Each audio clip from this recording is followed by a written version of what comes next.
Hi, everybody.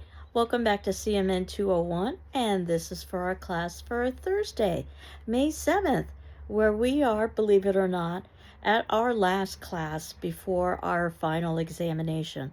So, in terms of the final, I will be posting it next week at the time in which our class would normally meet. That's 6 p.m. on Thursday. You have 24 hours in which to complete that final examination. So it would be due at Friday at 6 p.m. And that is the very last time that you could hand in any outstanding assignments. At this point, I'm hopeful that you are in the midst of your final project, and some of you have already submitted it, so thank you very much. And the final exam will be an essay exam where you will have choice, and it will be an open book, open note examination. And as you know, I like to ask questions that don't necessarily have right or wrong answers, questions that require debate and analysis.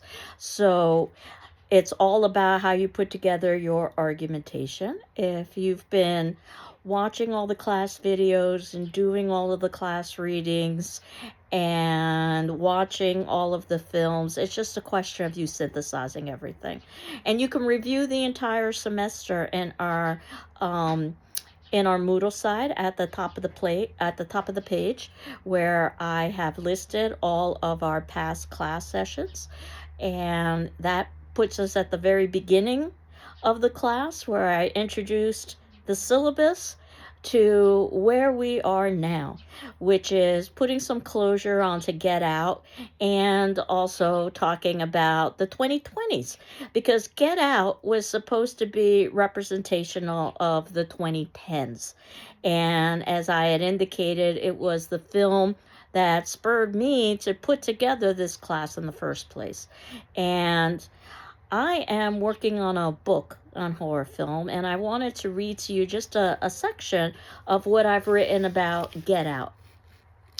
2017's Get Out, directed by Jordan Peele, quickly became iconic by capturing the political and social mood of the 2010s and making former comedian Jordan Peele, in his directorial debut, the first Black Academy Award winner for original screenplay. Peele breaks the norm of lack of Black representation in this horror film. Subsequent Peele horror films, U.S. and Nope, do the same thing, showcasing leading Black characters in Black narratives. Jordan Peele himself says Get Out is about racism being the true American monster. The election of Barack Obama, the first Black president of the United States, did not and has not led to a post-racial America, which is sadly evident in current times. In Get Out, the Black experience of being subjected to micro and macro aggressions from ignorant, awkward elites, mostly white, is dramatized in the purchase and literal inhabitation of Black bodies. As much about class and wealth as race, which often intersect, the film examines the history of American slavery and its contemporary counterpart in current society. In the plot, up-and-coming photographer Chris Washington, the Black protagonist, visits his white girlfriend's wealthy family for the first time. And updated, guess who's coming to dinner? Rose, Chris's girlfriend, assures Chris that he has nothing to worry about because her family is not racist. As the film progresses, Chris learns the truth. He has been set up by the entire family, including Rose. There is no white savior in this film, for his body to be sold to the highest bidder in a silent bingo scene reminiscent of a slave auction. Jim Hudson, a blind art dealer and once an aspiring photographer, buys Chris's body so to see through Chris's photographer eyes. What the viewer sees is how Black Americans, the marginalized, are at risk of being trapped and controlled in a white person's mind, a metaphor for contemporary racist society.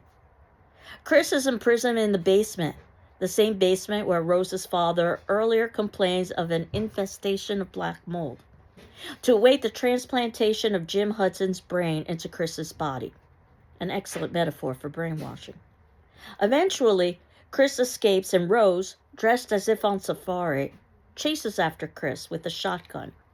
After Rose is herself shot, Chris begins to strangle her, much like Othello's ending strangulation scene, as Rose lays bleeding on the ground. Unlike Othello, however, Chris stops before killing Rose, leaving her to deservedly die alone, unlike Chris's own innocent mother who died alone on the street after a hit and run in Chris's childhood. Then a vehicle with flashing lights arrives. Not the police, but Chris's best friend Ron, driving a TSA vehicle to rescue Chris. In a darker but more realistic alternative ending that Jordan Peele opted not to use, the flashing light vehicle is a police cruiser. Chris is subsequently unjustly imprisoned, surrounded in prison by other black male prisoners, and surrounded in prison by other black male prisoners, a biting commentary on the current prison system. Peele decided on, quote, a happy ending, unquote, because Chris, an innocent victim, deserves to be saved. Yet, this, quote, happy ending, unquote, is bittersweet because Chris is not safe from the racist society that will continue to objectify him. Being a black man in the United States means being subjected to constant, covert, and overt racism, which is true of disenfranchised groups in general. The brilliance of Get Out is in its literary details, beginning with the film's title. Obviously, Chris should get out or leave Rose's family home immediately. However, the phrase get out is also an expression of disbelief. In this instance, the disbelief and denial that racism still exists in the United States, even after the election of a black U.S. president. The title Get Out also suggests the film's purpose, which is to get out the message that racism is alive and well in society. Perhaps worse, victims of racism see and state this truth, but are dismissed and told their perceptions are wrong. The film begins with a lost black man walking alone in a suburb, suggestive of the black experience in suburban white America. According to Jordan Peele in the 2019 documentary Horror Noir, A History of Black Horror, this opening is the, quote, perfect black horror story, unquote. The lost black man, targeted by a mass abductor in a white car. Black and white imagery abounds in this film, as does animal symbolism associated with blackness, evidenced in such early films as King Kong, is abducted while the song Run Rabbit Run plays from the car's radio. The predator has caught his prey. The film then shifts to protagonist Chris cutting himself while shaving with white shaving cream. Rose, Chris's girlfriend, is in a bakery as she hungrily eyes which pastries to purchase and consume, foreshadowing upcoming events. Chris's surname Washington, the name of the first president of the United States and a slave owner, hints at America's history of slavery, and that that African slaves were robbed of even their names, African names substituted with American ones such as Washington, or even French names such as Andre, the name of the lost black man in the beginning of the film. As a photographer, Chris is trained to capture truth, which is what happens over the course of the plot. The bright flash from Chris's camera, suggesting a moment of epiphany, helps reveal that Rose's father, Dean, a self-proclaimed collector, is literally collecting black bodies. Rose's mother, Missy, a name often used for plantation mistresses, hypnotizes Chris by clinking a silver spoon against a china teacup, both symbols of wealth and privilege. Under the guise of helping Chris quit smoking, Missy uses Chris's childhood trauma, his mother dying alone after a hit-and-run accident, while Chris hypnotically watches TV, the opiate of the masses, to put Chris into the, quote, sunken place, unquote, a representation of marginalization and oppression.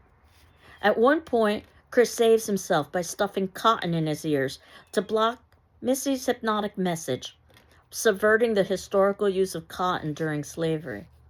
Meanwhile, Rose is upstairs eating dry Fruit Loops, a glass of white milk separated from the bowl of the colored Fruit Loops, suggestive of the separation in historical U.S. segregation policy. Get Out shows Black Americans, the marginalized, trapped and controlled in a white person's mind, a metaphor for society. Rose and her family profess to create the perfect human through the blending of Black physicality with white intellect, or in other words, eugenics. Meanwhile, Chris's purchaser, a blind photographer, claims colorblindness, literal and figurative, in his selection of Chris, stating that the color of Chris's skin is irrelevant, a commentary that those claiming colorblindness also commit pain and hurt, whether deliberate or not, in a racist society. Chris's other potential purchasers cite motives of wanting to be, quote, cool, unquote. Cultural appropriation comes to mind. Desiring the experience of Black male sexual prowess, or benefiting from Black societal advantages in the contemporary world. Rose's brother, upon first meeting Chris, challenges Chris to a physical fight to publicly exhibit Chris's physical abilities. All the above are, of course, some of the many societal stereotypes about Black males. Get Out might be the strongest of the films of all of the films discussed in this text. Each viewing uncovers yet more possibility for analysis and interpretation.